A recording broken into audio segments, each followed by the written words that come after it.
All haters to Rumble Channel 2 please. For haters of Rick Walker, Sanctuary is available in the chat on Rumble Channel 2.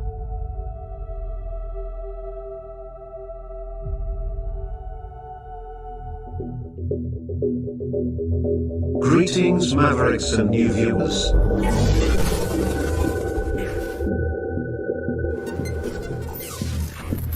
Tonight, direct and live.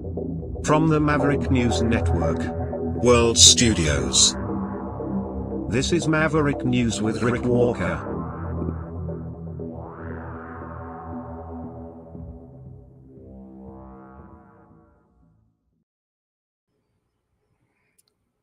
Welcome back, everyone. Tonight's program will be short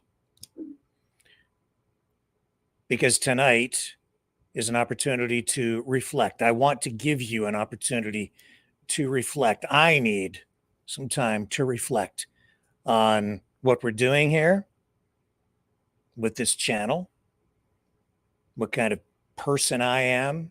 Maybe you want to reflect on what kind of person you are, where you want to go, what we should be, what kind of country we want, or if we want a country at all. A lot of questions that need to be thought through, and what role we want to play in that, and what we can do to make our country and our world a better place. It all starts right here with ourselves, with choices. The reason I'm doing this tonight is because just in the last 24 hours, man, just a lot of stuff thrown at me.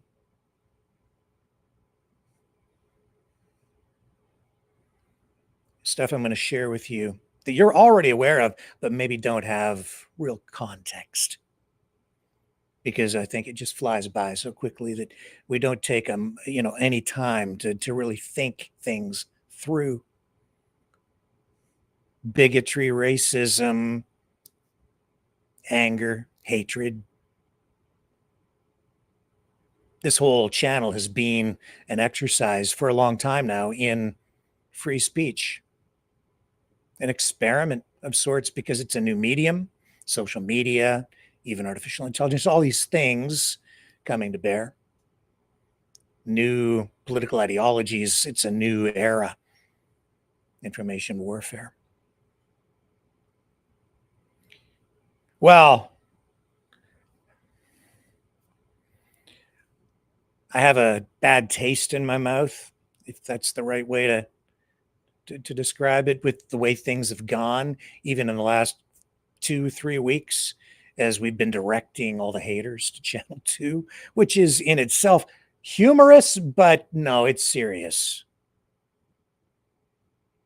And it's been disappointing yet predictable. But you have sanctuary over there for now. All the free speech a person could want. Man, it hasn't taken long to go south. Hey, mouth?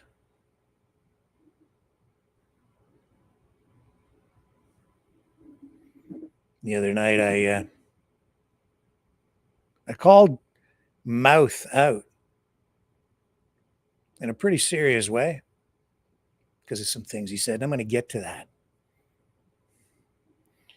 But in all the negativity, the anger, the hatred, I find inspiration as well, even though overnight I've been attacked by people who say they're my friends.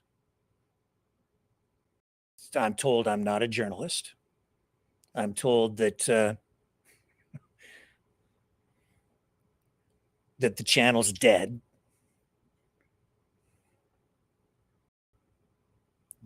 I've been told what we do here has no value.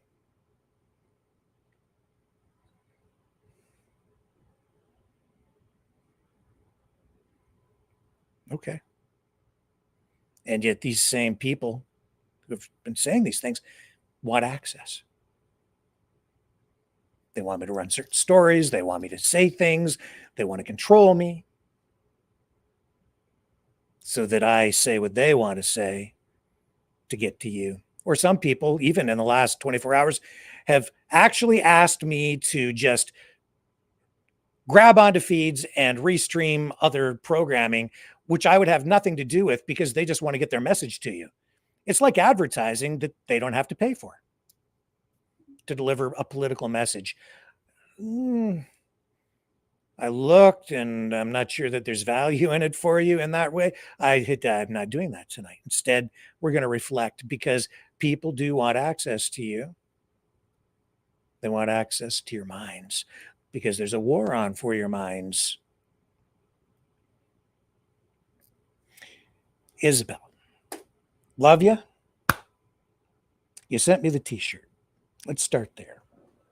So I laughed about this last night, and it is kind of funny because, I held your feet to the fire too on an issue related to this. And at first you apologized, which I appreciated. But then, you kind of double, tripled down with some messages you sent and those things you've been saying in the chat. And then you sent me this t-shirt, which is, in a way, pretty funny. It says, and yet, despite the look on my face, you're still talking. Which is to say, that's a message about free speech, right? Are you still talking?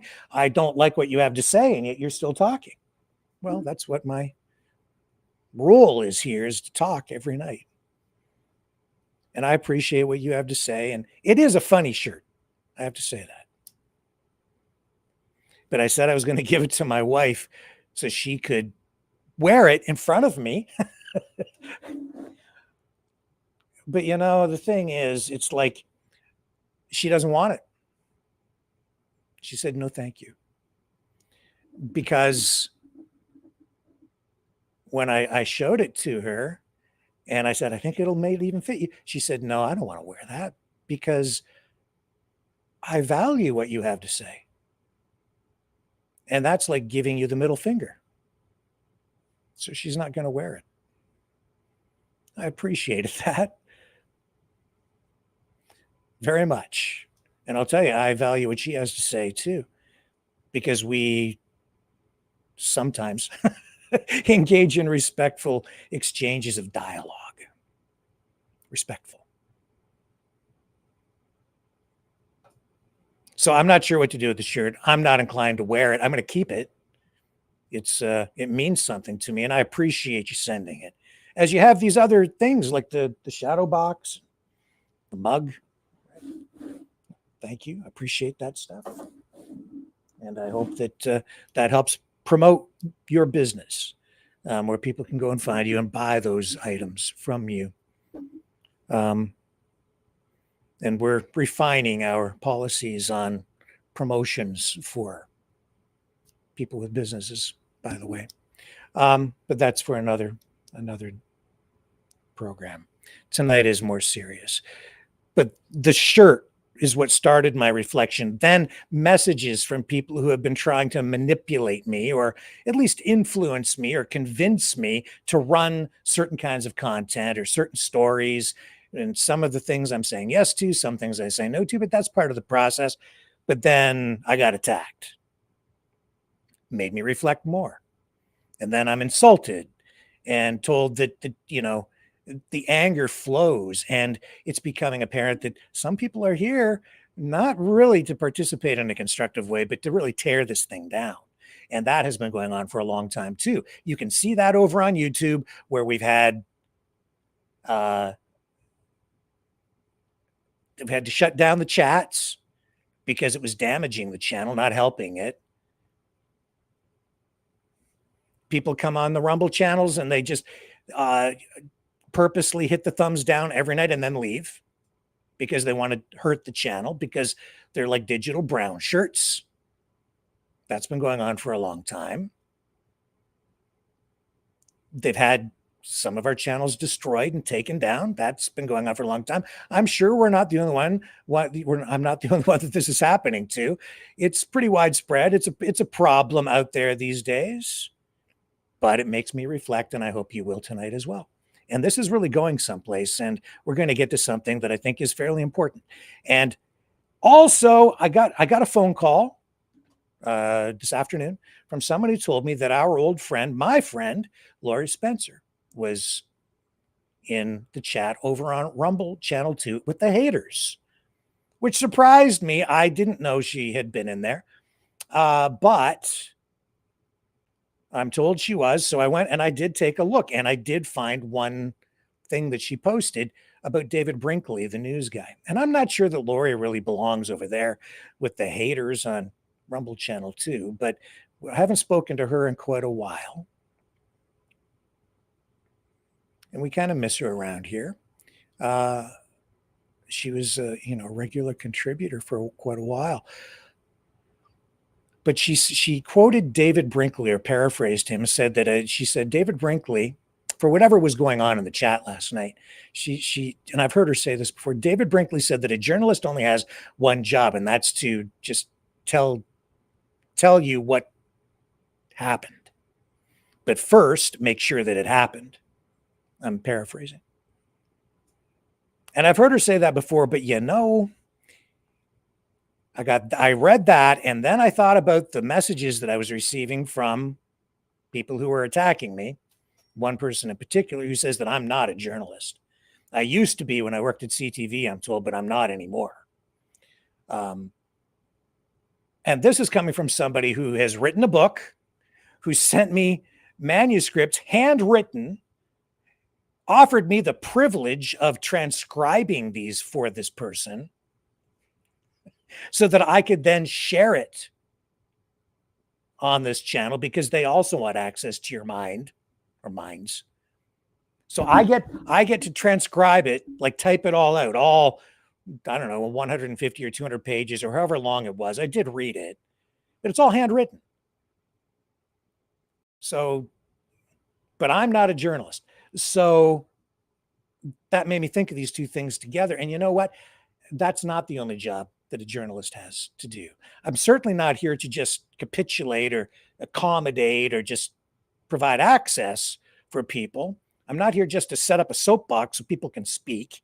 I'm certainly not here to transcribe things for people, hundreds of pages for free on my time, so that I have the privilege of then publishing their work for them at my expense, paid for with donations that come in from you. So we're subsidizing or whatever. We're not a publishing house. You'll learn about pay for play if you actually really want to publish a real book.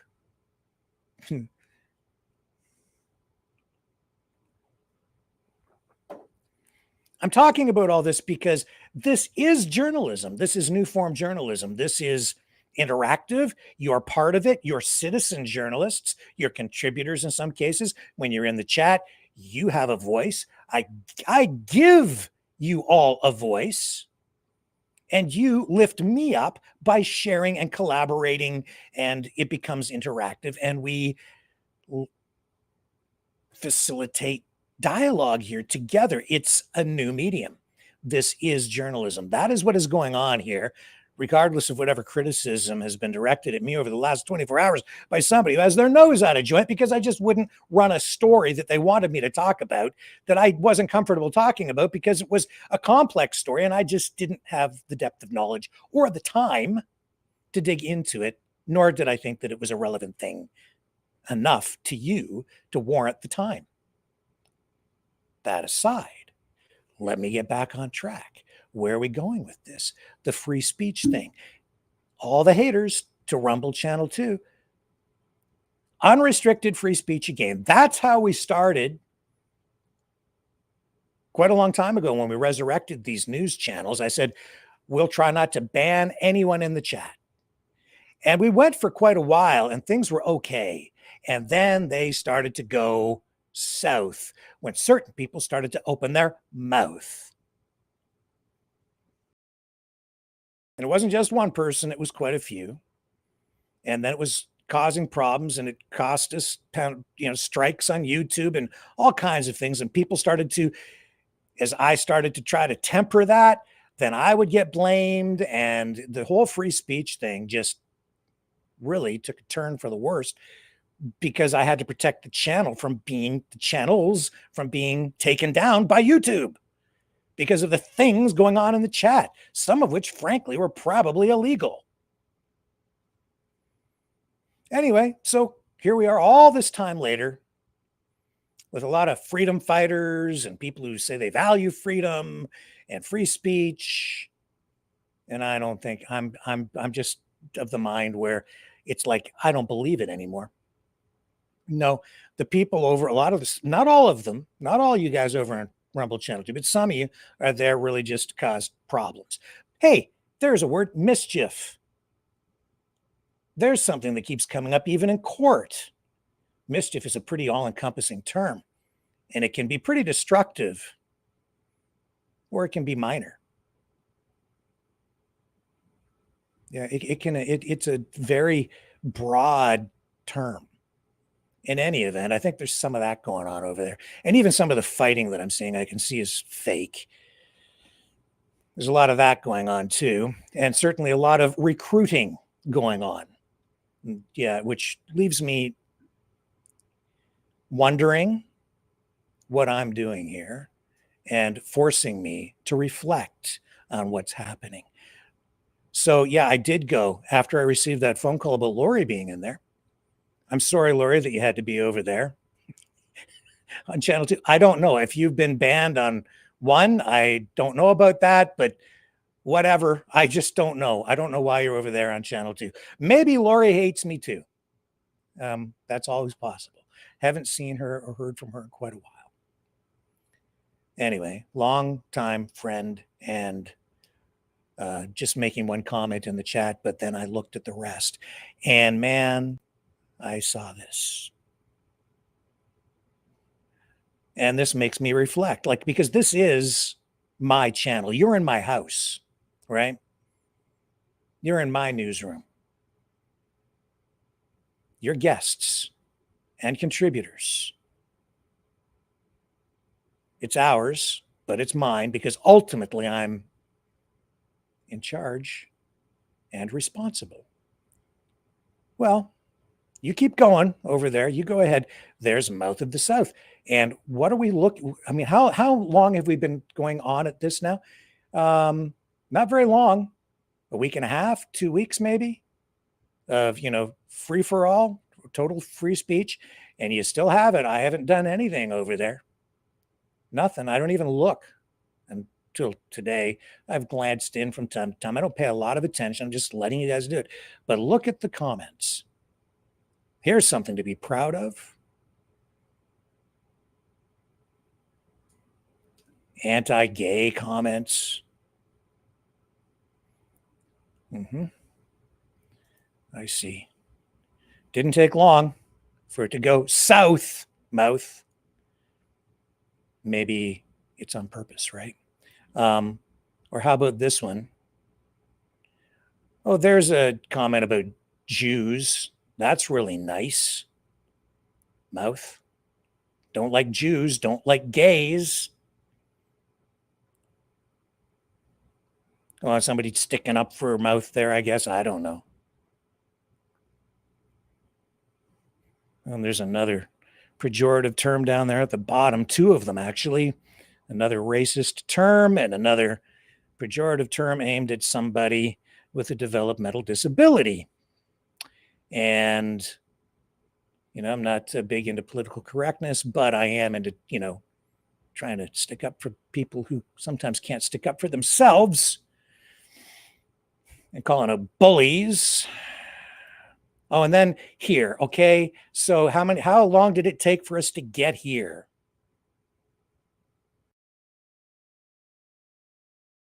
Do I even have to say the words? Can you read that on the screen? About the man with the mustache? Pretty disgusting. That was last night.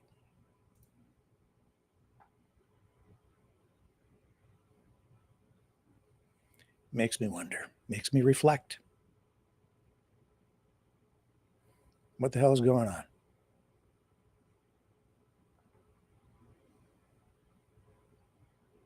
Is that what you guys are about? Is that what you're about? It's not what I'm about. That's not what this place is about. Never has been. I've never been like that. I haven't changed. But I have seen a lot of people around me change. I've seen this country changing and the United States. I'm seeing the world change, not for the better. And it's not because of the people coming in necessarily. It's about what's here, and it's about choices people make, and it's about what comes out of here, your mouth, or what you type on your keyboard.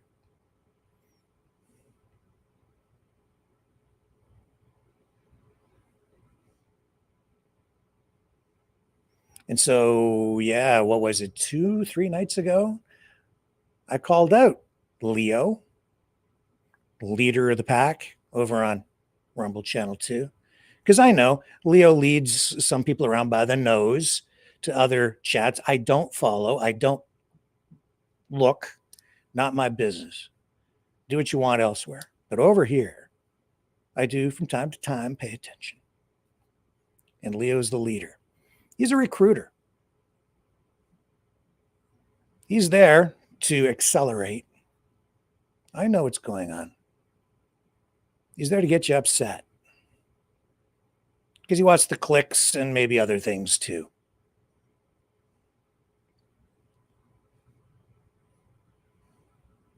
So I called him out because he talked about going to a Tim Hortons and running into or seeing a person there. Apparently, he says from Africa with no legs and only one arm, and then got upset, called the person, attacked the person verbally in this online post, talking about how this person is just a burden on society, which is pretty disgusting, especially when you consider the history leading up to World War II, 1938, the T4 action plan, Nazi Germany, what they did to the disabled. And then I think back to the pandemic and the way people behaved then and the choices that they made.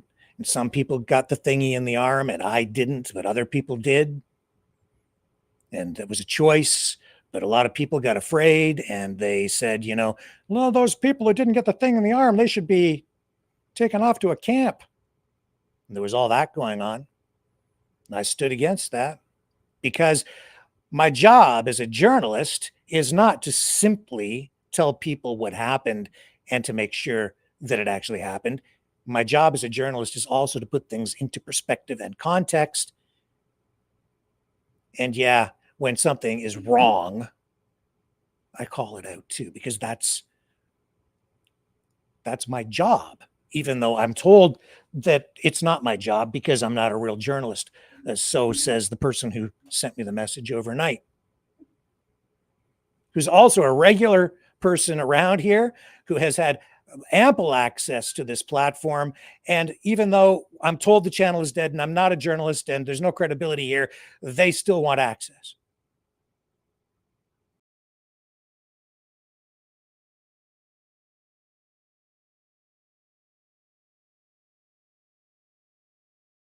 So I looked at all the news today and I thought, what will I talk about tonight?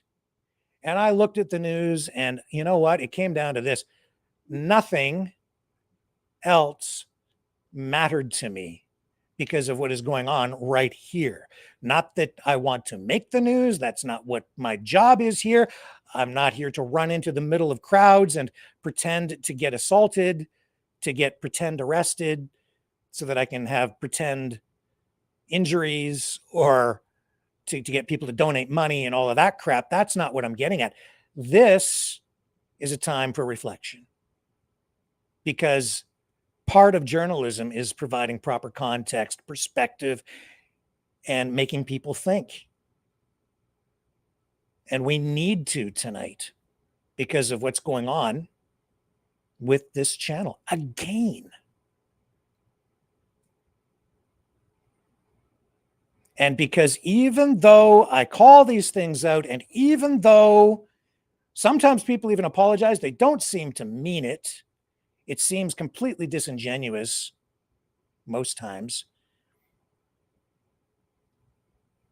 And because instead of learning from history, instead of learning from mistakes or from things that have come out of a mouth that might get you into trouble, and instead of taking a little bit of advice and tempering what you're doing, your actions and your speech, no, what do I get here? I get more attacks, and I get people doubling down like Mr. Mouth, who instead of saying, gee, you know, maybe I did go a little bit too far by attacking the guy with no legs and one arm, and show, but and maybe I was a little too insensitive, to say the least. No, instead, he doubles down.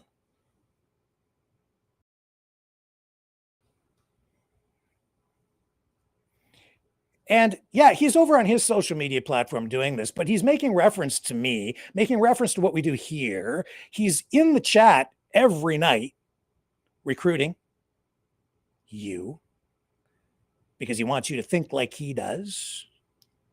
And he wants you to hate your country and other people who aren't like you.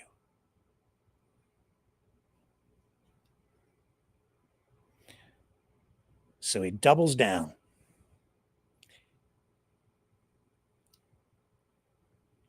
So at this point, I'm like, nothing else. I just don't care about the other stuff. The rest, I looked, you know, there was nothing so earth shattering tonight that it trumps this, at least here. Because my job as a journalist is more than just telling you what happened today. It's to give you perspective. It's to provoke thought. It's time for reflection. When I was in elementary school, we used to have reflective days. It's not something that's commonly done anymore, but they were valuable. We would have a day where we wouldn't actually do any work. We would reflect on the work that we had done,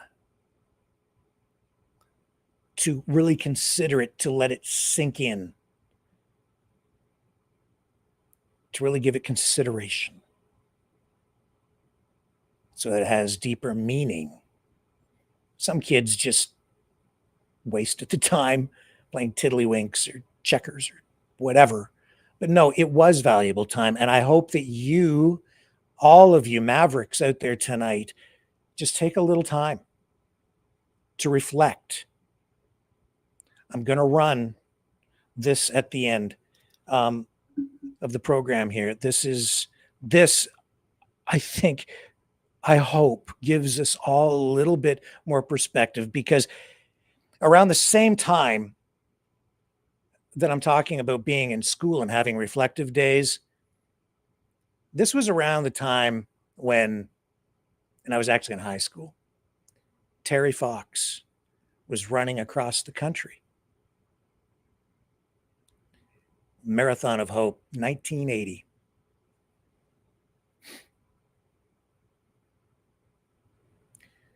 And I thought, wow, you know, like it would have been this time of year when Terry Fox would have been in Ontario back in 1980. I remember it so vividly. There's a guy who changed the country. People say, why? Why should we save Canada? It's not worth saving. Yes, it is. Because of people like Terry Fox. Terry Fox ran across the country on one leg because he wanted to change things, make things better. It was a very Canadian thing.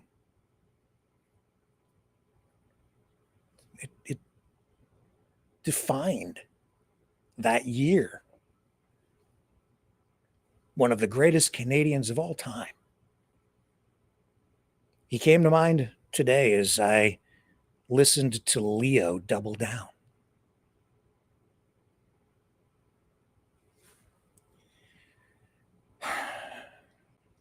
Terry Fox inspired a lot of people.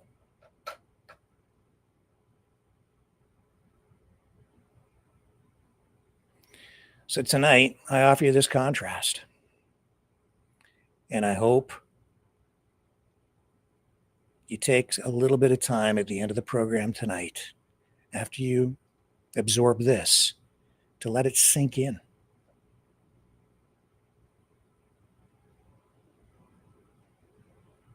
What a fucking joke this country's been. You know, they just let anybody in here. I'm getting a coffee yesterday at Tim Hortons. I see this guy's African descent, 100%. Okay, he's missing 2 legs and a fucking arm. He's in a wheelchair, and he can't speak English. He's trying to get fucking a coffee, right? And I'm thinking, fucking, you know, I don't want to be shallow, but how's this fucking guy ever going to contribute to the Canadian society? Really? He's fucked already. Missing legs and an arm. Okay, really, why is he here? Who let this fucking guy in? And we're paying for it on the taxpayer end. I'm going to say it anyways. I don't give a fuck what guys like Rick Walker got to say. Oh, Leo, he's right. Should be in jail for saying stuff like this. But you're letting people into our country. He's from Africa, okay? And I can hear him talking to his buddy with the accent. So he wasn't even born here in Canada. But the guy was missing 2 legs and a fucking arm. Okay, now you become a burden, and I hate to say that word, burden, but it is, okay, on the taxpayers of Canada, because we're paying for this, okay? You know, enough's enough, right? I got to go to work. I got to pay my taxes so that the no-legged, one-armed guy could fucking live happily ever after in my great country. Unfucking believable. I got to go, guys. It's driving me fucking nuts. Really, it is. Have a good day, y'all.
This has been a Maverick Multimedia production.